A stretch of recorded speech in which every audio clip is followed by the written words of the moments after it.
Welcome back to another episode of the Hawk Vision Podcast. I am your host, Chuck Hawkins, here to help you shorten the learning curve on your way to greatness. Make sure that you like, share, subscribe across all your social media platforms, especially here on YouTube. More importantly, share this podcast with other visionaries just like you, because like I keep telling you guys, second season, you already know the lineup is getting bigger, better, faster, stronger. We're taking all of the game from season one, putting it on steroids and giving it back to you. The information that you'll be able to hear and the guests that you'll be able to learn from will absolutely change your life if you allow it to. So share this with other visionaries just like you. Now, ladies and gentlemen, if you've watched or listened to this show, you know that we've introduced you to some of the most rock solid, influential individuals across multiple industries. Today's episode is no different, but it's even more important. When I first met today's guest, we were on a mutual friend's show to discuss money, thought processes, and all things mindset. It didn't take long to realize that I was in the room with an unstoppable force. Someone that has been producing at the highest rates of success, someone that was burning with passion and that knew her purpose. And since that day, we've talked about a number of things. And what became apparent was that she was an absolute game changer. And her next phase of entrepreneurship is about to skyrocket her into amazing levels of success. She is a multi-million-dollar real estate agent. She is a mentor, speaker, encourager, survivor, and now author that will impact and change lives for the better. She is a visionary. This week's guest, Himiko Sadiki. Welcome to the show. Thank you. Thank you. Wow, that was an introduction, I tell you. Oh, I man. feel like I should bow now. Absolutely. It's all true. You know, it's Thank funny you. as I think back on those two episodes that we did, I left each one, because we already know E is top notch as it is, but I left each one and I was going, she's different. She's a hitter. She's a hitter. She's different. So I am honored to have you on. Thank you. Absolutely. I'm honored to be here. Thank you so much. No, it's my pleasure. Let's get a couple of things out the way because we have to talk about this project and your experience, but we have to talk about you and your success and your commitment to it. When did you get your mindset entrepreneurship wise? When did you wrap your head around, I was someone that had to produce, was going to be a top producer, and committed to finishing? Honestly, I used to work for Comcast. And when I worked for Comcast, I had got fired from that job. And the day that I got fired, I made the decision from there on that nobody would determine whether or not I had a paycheck. And at that point, I became a real estate agent. I had already started the process, but I wasn't as serious. And sometimes it takes an incident to happen to put the fire underneath you to make things happen. So the moment that I had got fired from that job, I made a commitment to myself. I got 3 months. I'm gonna get my real estate license and I'm gonna go out there and make it happen. And that's essentially what happened. Just that easy. Well, it's anything in life. The moment something happens, it's just a little bit of a movement and your mindset, a little switch in the mindset, everything will change for you. So all it did was shift my mindset from employee to self-employment in that moment. And then that was it for me. Yeah. Wow, I love it. And I think a lot of people get caught up in the self-pity, right? Of the, oh my God, I just got fired. What do I do now? And all that stuff. And you were able to overcome it. I won't say fairly quickly, but you were able to recognize what the situation was when they gave you the good surprise meeting in Comcast. And I knew I had a mortgage payment to pay and I had a son at the time. So I didn't have time, when Absolutely. You are in full, it was full court press at that point. Yeah. You've been able to do what every business builder wants to do online, which is build an amazing community. Everybody's engaged. You turn followers into family. Are you ready for them to see you be as vulnerable as you're going to be in this book? I kind of wrestled with that a little bit because real estate is my profession. It's what I do. But this is such a personal side of me that my followers don't usually get to see. So without being real, people can't connect with you. So this is an opportunity for them to get to know me on a real side, not just on the business side, but realize that I'm also human. And I too, although I may look a certain way, I also have my downfalls. Yeah.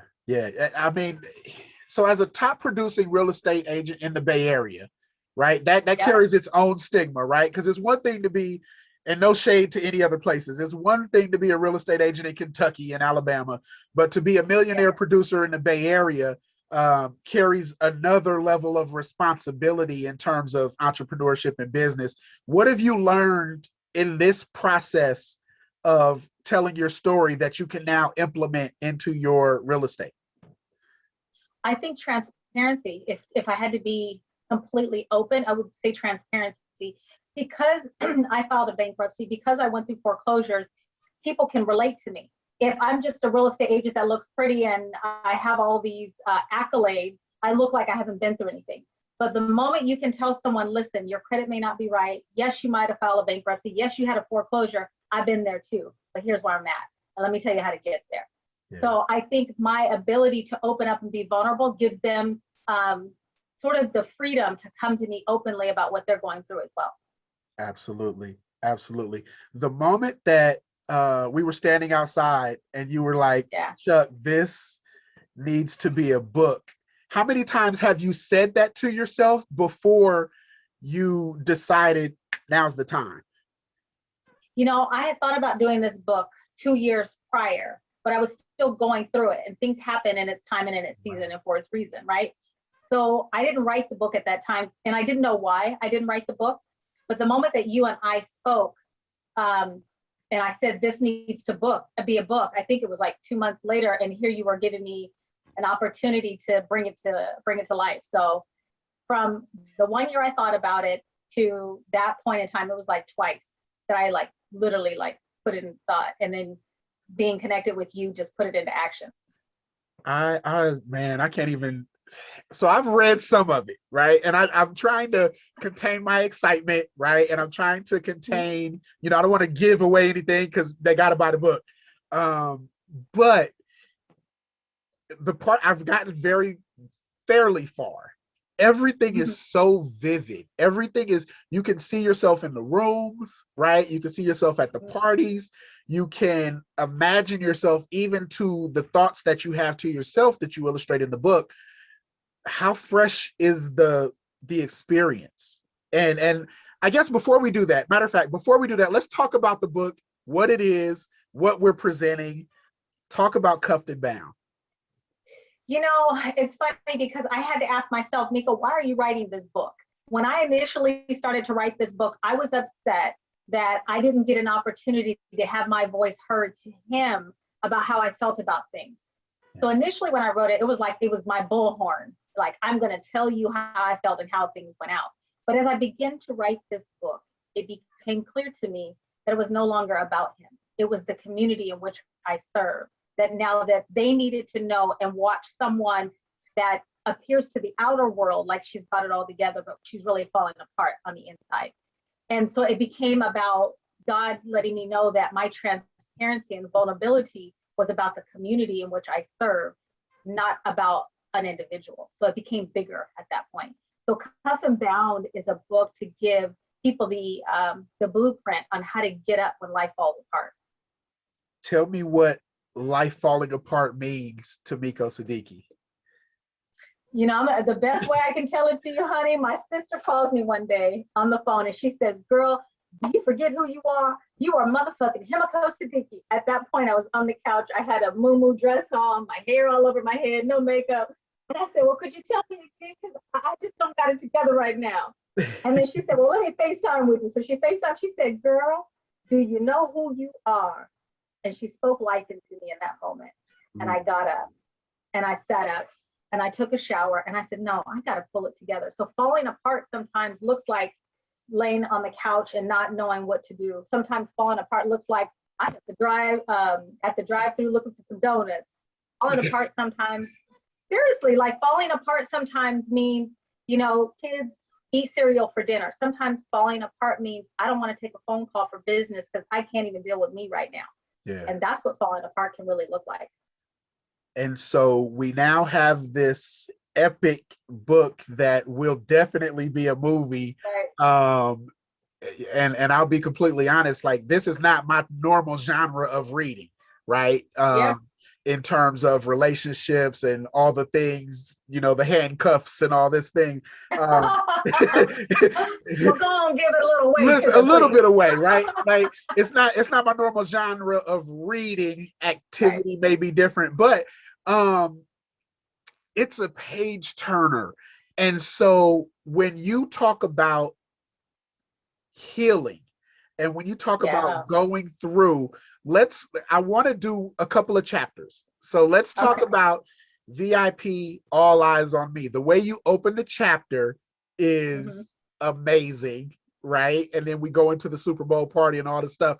Talk to me about this chapter and what it brought back and now what it means to you on the other side.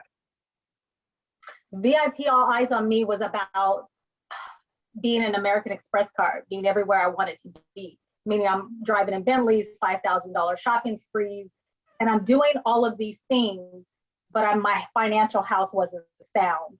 And because it wasn't sound, all the cards that looked pretty fell down. And when they fell down, I didn't know how to pick them back up. So I had to get financial management. And this is where we connected on that last one podcast we were on, is I had to figure out how to pick my finances back up and how to do that. So I had to put a blueprint together. So VIP Eyes on Me was it was a mirror to who I used to be.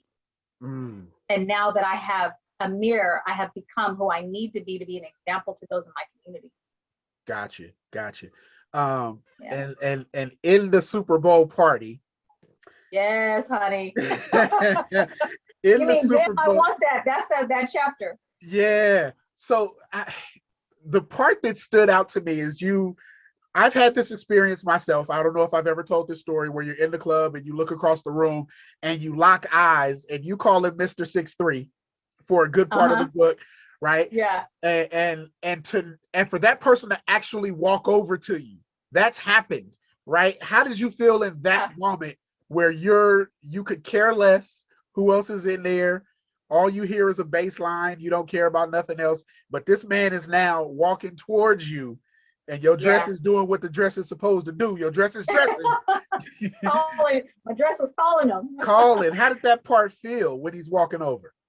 Well, I think the first thing we have to remember in the book, I detail it a lot more, where I walk in and I see him and I want to dance with him, but he was dancing with somebody else, and I was like, damn, I want that. And that's why we titled the chapter, Damn, I Want That. Yeah. But his brother started talking to me first. And he was like, what's your name, girl? And I was like, Joanne, that ain't my name, clearly. But anyway, so when the seas parted and he started walking my way, I was like, and those are my words again, like, damn, I want that. And so his brother introduced the both of us in that moment, because he was actually walking back to be with his brother, but saw me at the same time. And we just happened to we locked eyes. And it was on and popping from there, honey. So at this point, do you look back and do we blame the brother for introducing you, or do we thank the brother for introducing you because of what it has now created? Well, that was divine intervention. So that was God planting him there. I had to go through this whole entire season and series of things to get here. So he was planted there by divine intervention. So I guess it's a thank you. I guess it's a thank you. I don't know. I kind of wanted to fight him. Like as I got on in the book, I'm like, bro, you knew who your brother was. You knew what this was about to be. So I wanted to fight him. Luckily, we weren't acquainted at the time. We might have it might have been a little different. But the book opens, or at least one of the parts, and I think it's an amazing segue to preface the book and get people interested in reading. This bitch helped me burn my dress. Yes. Tell me about that part. So there are several women that he had interactions with, Amir. Okay. And this one particular one and I developed a friendship, and she initiated it through sending a link onto my Facebook post, and we connected, we became friends. But there's also a nosy motherfucker that lives inside of me that wanted to also talk to her, because I wanted to understand some things. Yes. That that I was witnessing from afar. I knew that they didn't have any relationship anymore, and I wanted some details. So that nosy person that lives in me, she was also open to that. So yeah. So anyway, so she and I connected, and we were watching a movie. You'll read it in the book, and we make the decision that through her encouragement to go ahead and burn my dress, and we did, and she was singing in the book, or not in the book, but in the video, because it was being recorded that day. Just, I don't know why things happened that way, it did. And she was being recorded, and she recorded it, and she's singing Toni Braxton's 7 Whole Days. So it's funny to look back at that now. Wow. Mm-hmm. Wow. Yeah. But she was just fun. I'm a fan of processes, and you know this, right? I'm a fan of processes, and the process from the person that I met, right, where I leave the room and I'm telling Ian, like, do you know who, like, that person is not gonna be this person forever. In a minute, we will have to call our people, you know, to get to it. Right. And of course, you know, he's complimentary. He knows, you know, we had some talks, and we're in agreement that you have a special ability to draw people in because of the posture that you speak with. How long did it take you to get your confidence to this level on the other side of losing yourself in this relationship? You know, to be honest with you, I think it all started after I turned 40, but really did not begin to happen until I started to spend time with myself. And this relationship ended June 10th, 2020. Okay. So from that point prior, I honestly was, although I looked great on the outside, internally I was broken and couldn't figure out some things within myself, like, am I not beautiful enough, skinny enough, my body not right, you know, all of these different things that we go through as women. Right. That it took the ending of this relationship and for me to sit down with myself. You like to be a vegan because you like to be a vegan? Do you like to golf because you like to golf? And I started to get to know myself. And the more that I have sat with myself and get to know who I am, the more confidence I have. But the real kicker came when I found out who my father really was. That story is also in the book.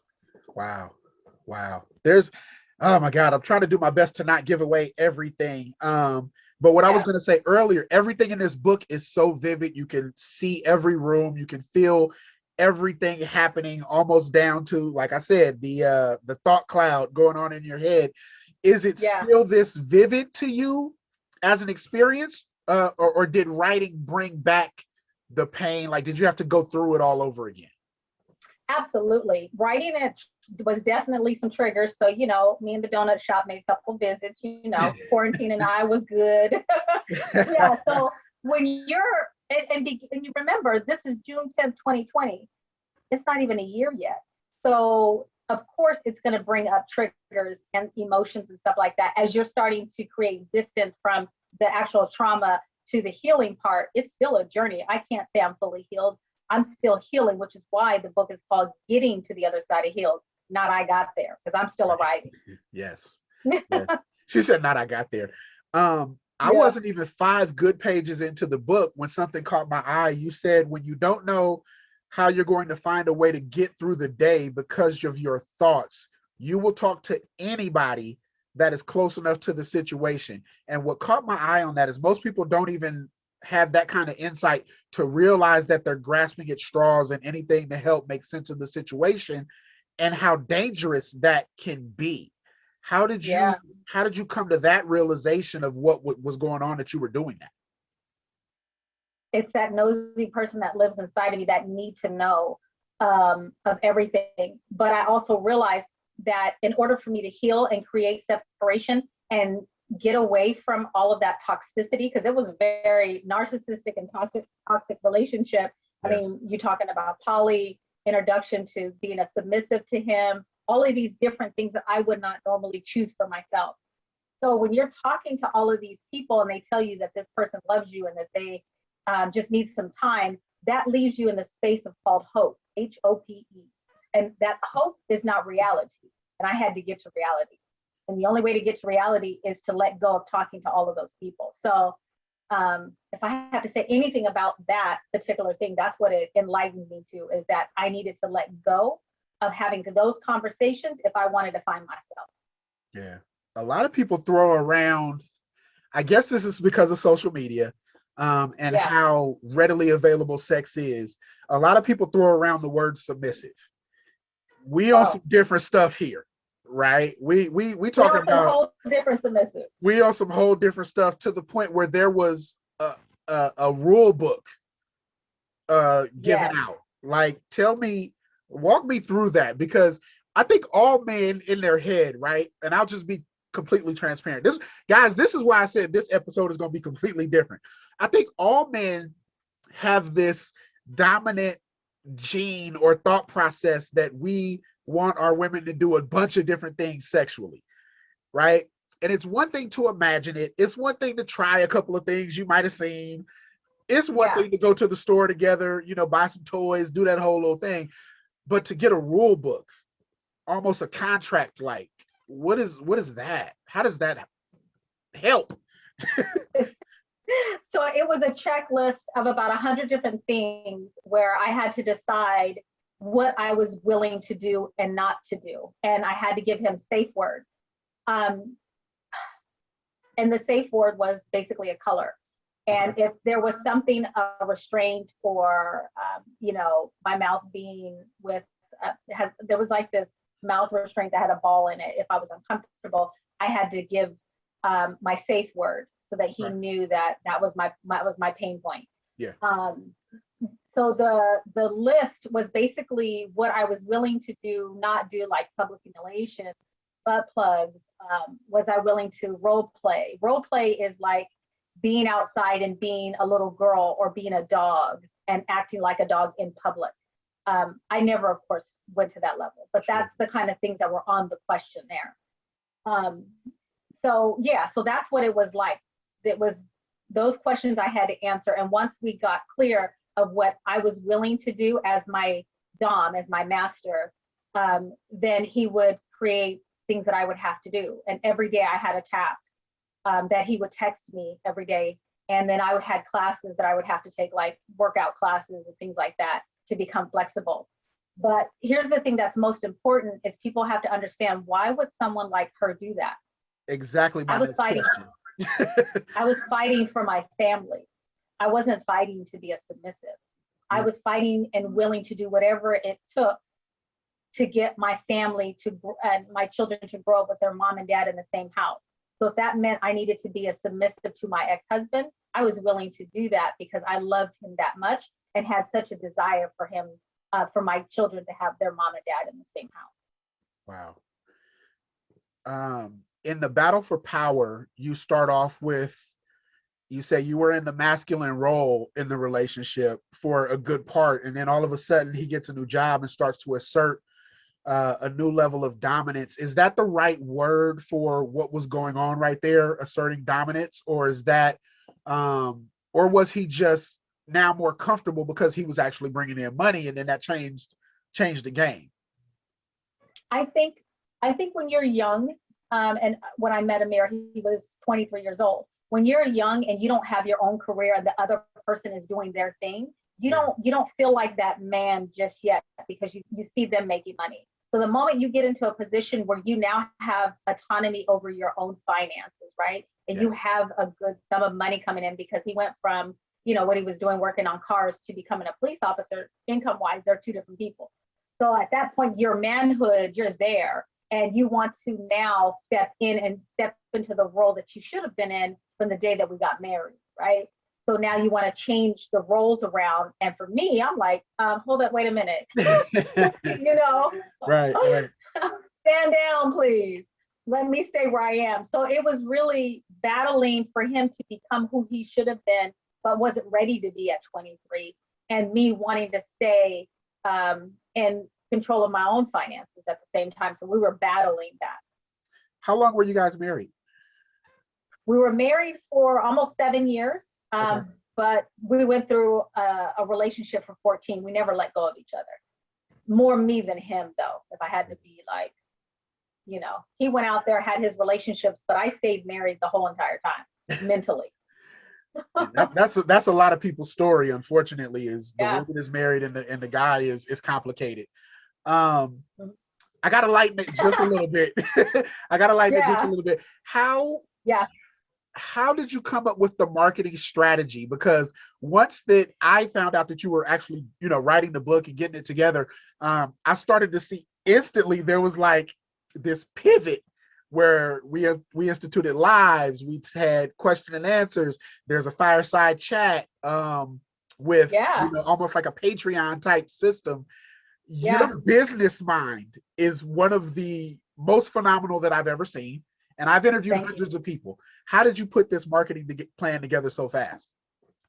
So from a marketing standpoint, I think some of it had to do with, someone that I'm working with, Nicole. Some of it is from my own mindset of what I, just instinctively, I'm always going live all the time anyway. Yes. And my audience loves to talk to me about real estate and relationships. So, for them, it's an easy transition because they like to have those conversations anyway. Right. So talking about things live also gives people the opportunity, one, to know that it's coming, but also gives them the opportunity to start looking within themselves and start asking questions to me that maybe can help them move through some stuff. So as far as the branding of the book, though, the front cover of that book is me, actually. And don't give it away yet. Don't give. Oh, okay. Never mind, because they're going to see it anyway. Great cover picture. I was going to talk about the cover. Yeah, great cover picture.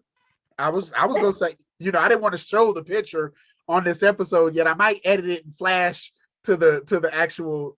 Maybe. Nope, they got to buy it. Go ahead. So the picture is the mirror reflection that you see in the mirror is me, but I always took my pictures for him in that mirror. So that is the significance of that mirror, and the way that I'm positioned are ways that I would position for him a lot in photography. Yeah. Wow. But I would take them myself in that mirror. Wow.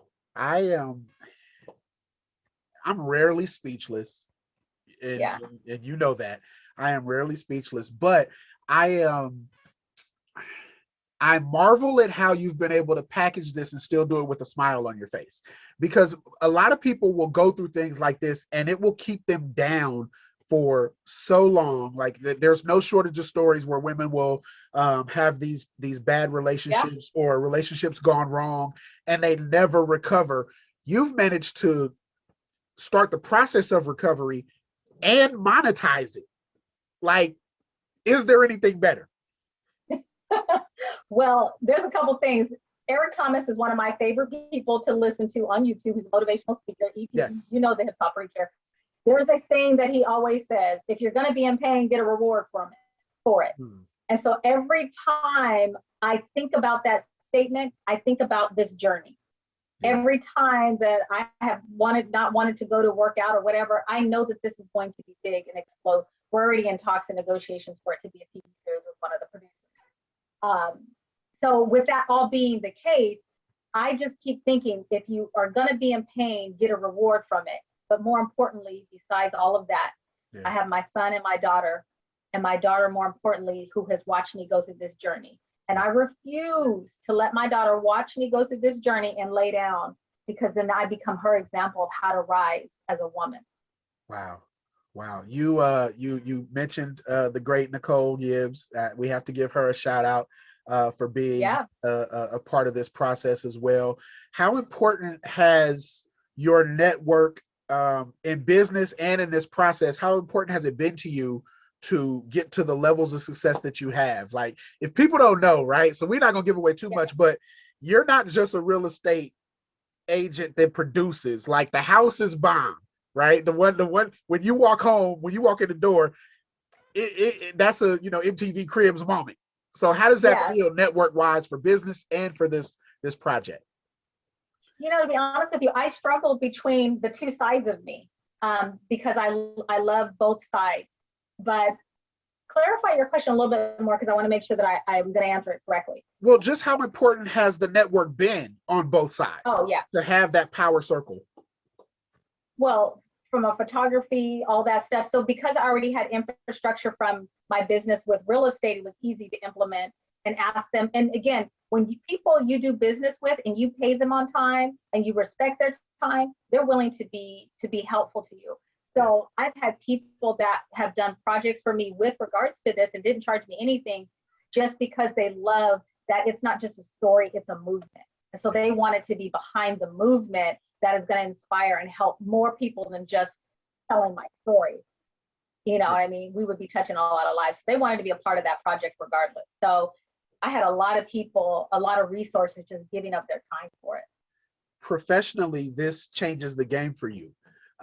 This now puts you in that speaker, not therapist in terms of license, but that person that people can now look to as a best-selling author with a story that is, I mean, we got everything from police to submissives to Super Bowl parties to, I mean, Nissan.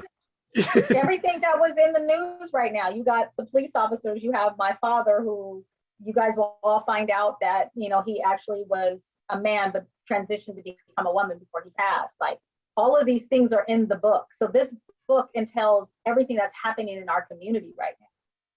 Yeah. And are you ready to, when did you feel like you were qualified, so to speak, to be a resource to help others?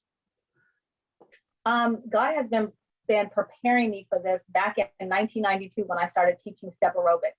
I never would have got on a stage because I was scared to death to be on stage and speaking, right? Whenever you're teaching. Yes. But what I didn't know is I started teaching by accident.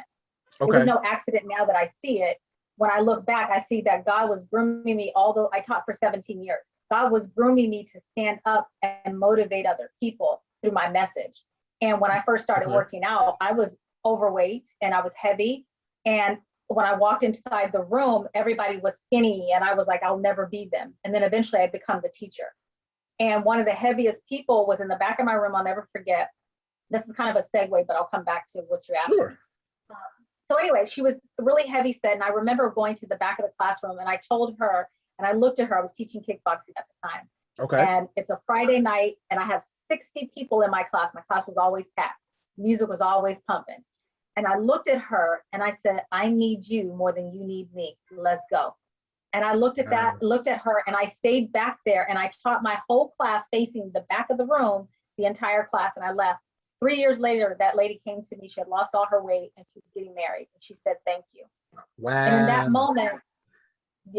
that moment, I realized that this was my purpose, was to motivate and inspire others to get beyond where they are and to where they need to go. But you cannot do that unless you've experienced it yourself. Yeah. So we're getting close to wrapping up. Like I said, I want to value your time.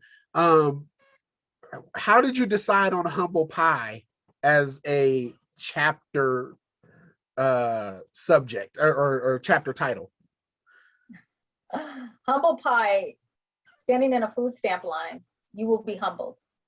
So we talk about VIP, all eyes on me, and then we talk about standing in the food stamp line. And that's where that chapter comes in. Because that goes back to what I was telling you, when everything falls apart from financial and all of that other stuff, you become humbled. Because at one point, I would look at people and think to myself, oh, I feel bad for them because they're on food stamps or Section 8 or whatever. Right. But I became that person. So I was humbled in that moment, and I talk about that and I share that experience. I remember a conversation we had where you were telling me that you didn't even know what food stamps were. Yes. And to come full circle to, you recently did if I remember correctly, a giveaway for, what was it, PG&E bills, right? Was it PG&E bills? How did that part feel? Yeah, keep the lights on. That's right, the movement. How did that part feel? Keep the lights on. I've been doing it for the last 4 years, and it's absolutely amazing because when I have now the opportunity, because when we talk about Humble Pie, I was standing not only in the food stamp line, I had a 15-day disconnect notice for my PG&E to get cut off, my lights and everything, and I had a 3-month-old son. So during the month of December, I pay bills, myself and my tribe, we pay bills for families that have a disconnection notice. So it feels absolutely amazing when you can turn around and say to someone, I've been right where you were. Let me help you out. and you can pay their whole light bill for the month of December, keep their lights on for Christmas. It's inspirational, and it probably feeds me more than it feeds them, meaning emotionally. Yeah. Because I remember being that. The letters to daddy in the book.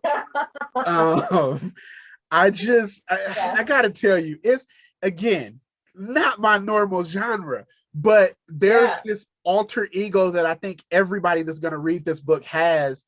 And those, I think, are a very important incremental add to the book to help to tell the story, not only because I believe they're actual letters, but more importantly, because it helps to talk about the mind frame of just how committed you were to this process, right? Like you say, women will say, well, why would you even do that? And you were trying to do what Miko thought was right to save a marriage, right? For the kids.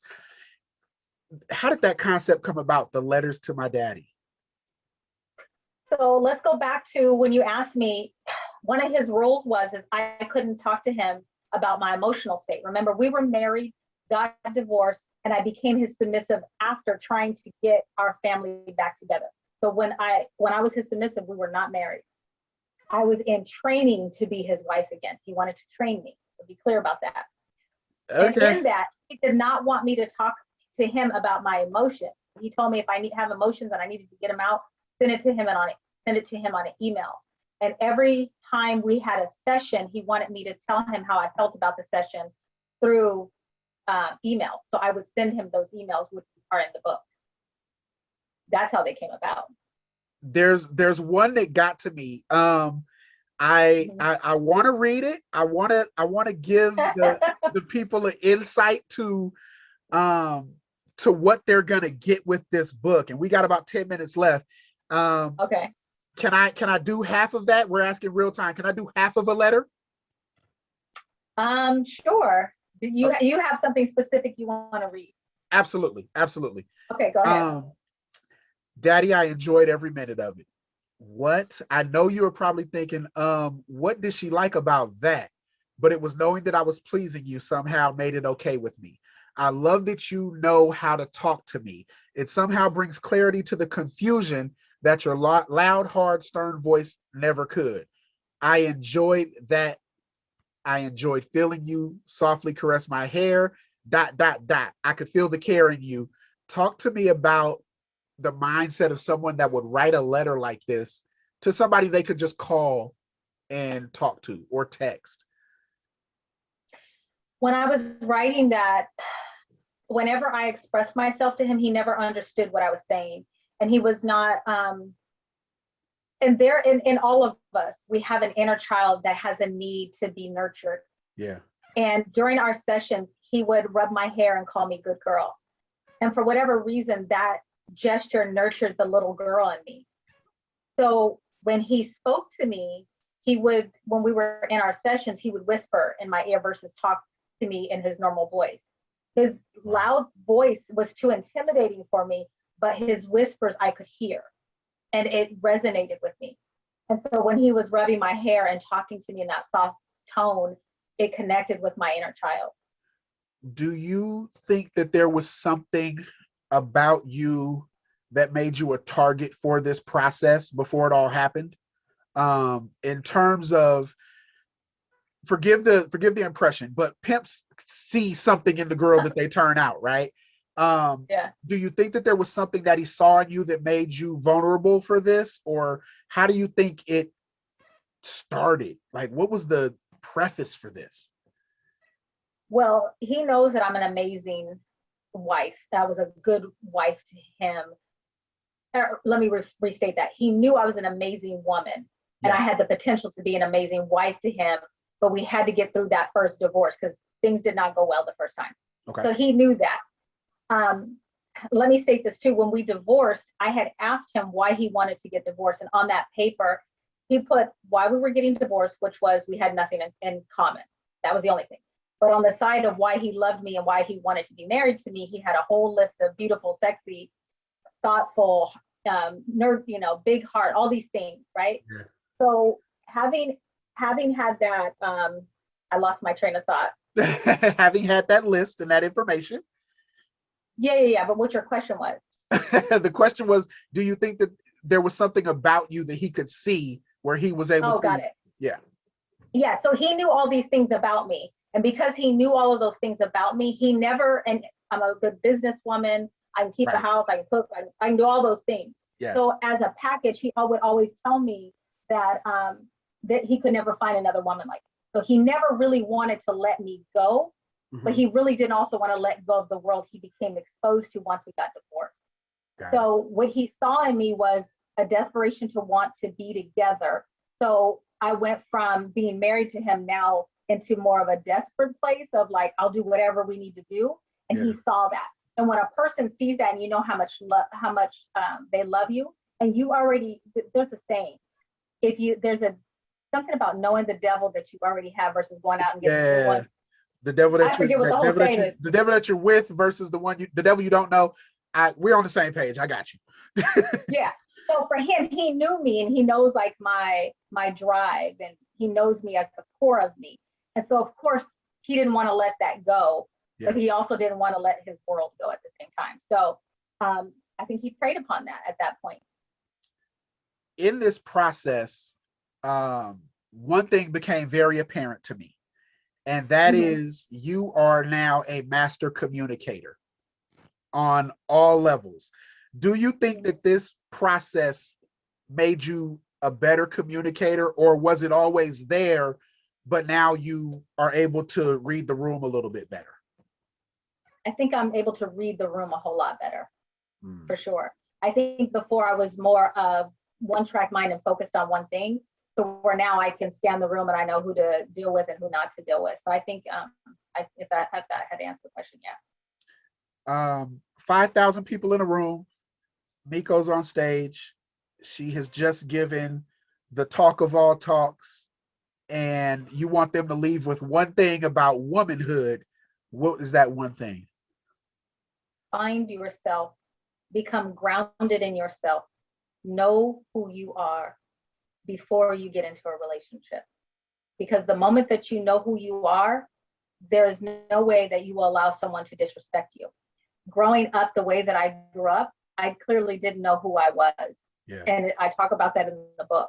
But the moment I became clear about who I was through this period and this transition, there's no way now that I would allow someone in my space or in my life to even treat me or go through the things that I went through.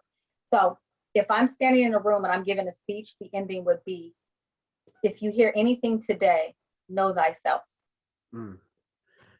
Same room. You want them to leave with one thing about Miko. What would you want them to know? Resilience. Resilience. I will always get up, even when I'm knocked down. Yeah. Give me time sometimes. It's a little bit of time, but I'm gonna get back up. And it's gonna be prettier than when I knock down. I love it. I love it. Rapid fire session. I'm giving you a couple words. You tell me what those words mean to you. Okay. What does the word vision mean to Himiko Sadiki? Vision to me means seeing beyond what is in front of you. Credibility. Honesty and transparency. Reputation. Proof. There's an old saying I have, perception is not always reality. So you need to always walk in that way. Okay. Transparency. Vulnerability is what comes to mind when I hear that. Because in order to be transparent, you have to be vulnerable. Yeah, I completely agree. That leads me perfectly to the next word, fear. Fear. The first thing that comes to mind with fear is fear of failure.